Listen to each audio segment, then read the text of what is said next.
I just met with the monk. It's my first day here. I've been here for like 4 hours or something. And so I've had 4 hours to sit in my room and read these 2 books that they gave me. I think I'm the only one here.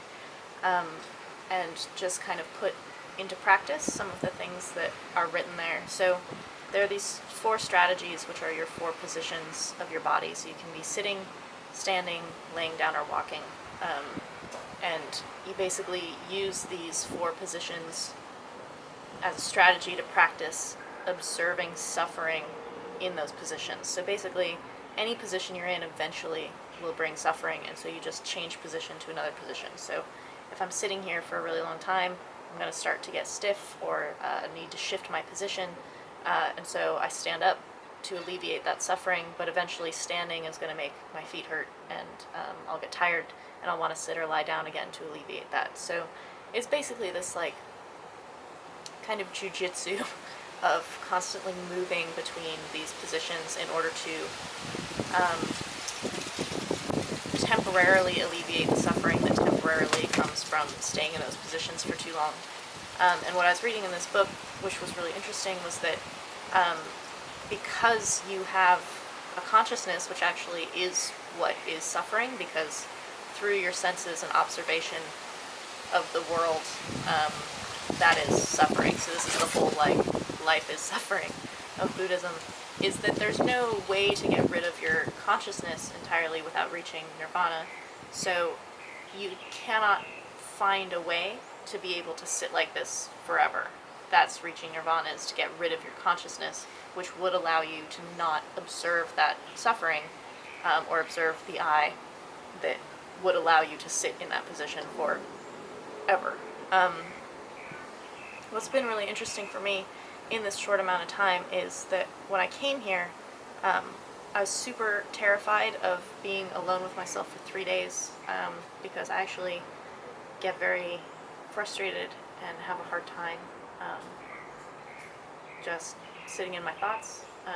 And so I kind of thought I was going to be with the worst version of myself for 3 days, potentially. That was my big fear, to sit with that for 3 days and not be able to adjust it.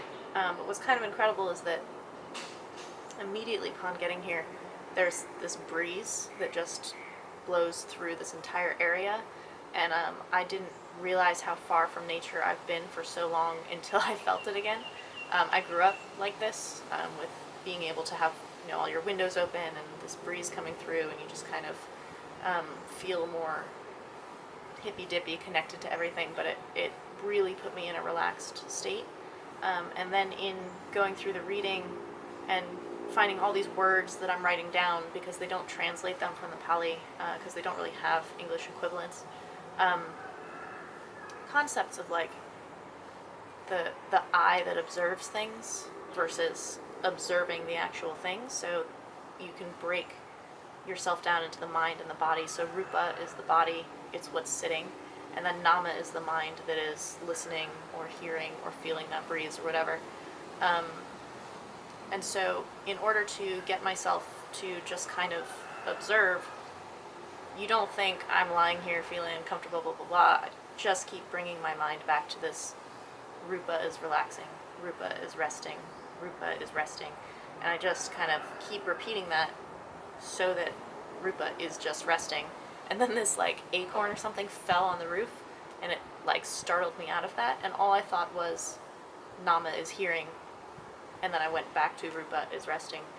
And so I was able to like pull everything back together, and I actually went into a state where I just was not observing anything. It's kind of like being asleep in that super restful, like not quite asleep, not quite awake, where you're not really thinking anything or dreaming anything, you're just one with everything. And it was, I don't know how long it was, there's no time in those states, but what was interesting about it to me is that I was only able to know that I'd been in that when I came out of it. It was when it ended, when I came back to the suffering of rupa and nama, observing things, that I was aware that had been. So what that allowed me to realize and made me not afraid of this process anymore is that I'm not here to spend 3 days with me.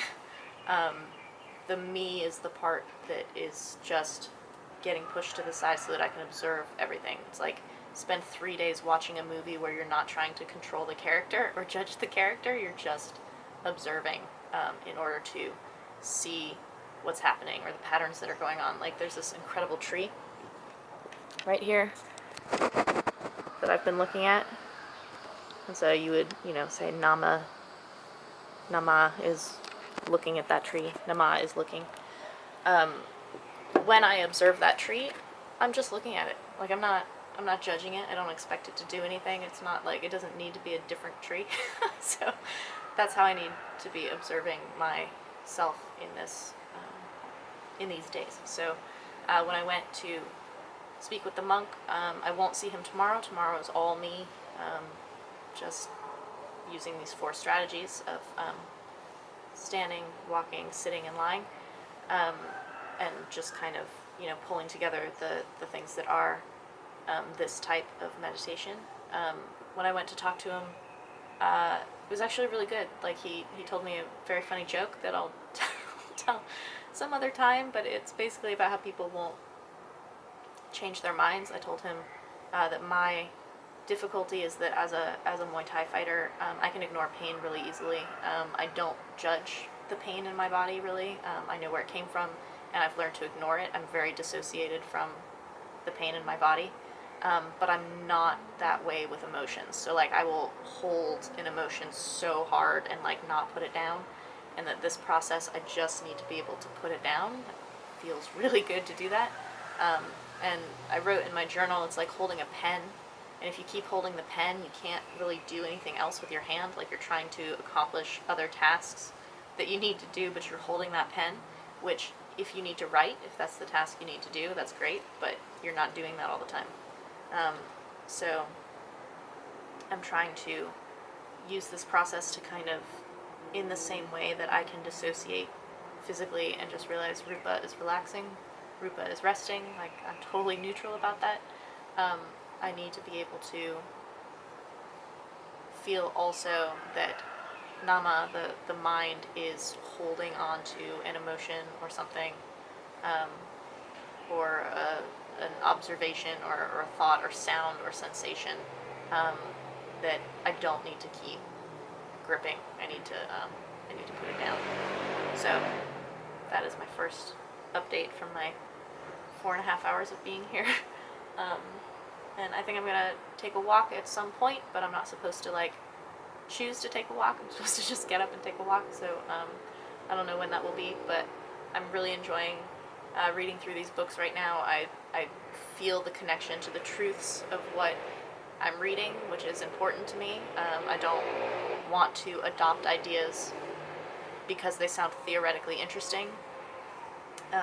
It's written in this book, you can't describe the taste of sweetness to someone who's never tasted it. You just give them sugar and they taste it. So that's how I feel about these truths that I'm reading, is that they resonate with me. And so I don't have to like conceive of them or weigh whether I believe them or not. You just try it. So these are my 3 days of trying, and I'm sure I'll be making more of these. It's that breeze again.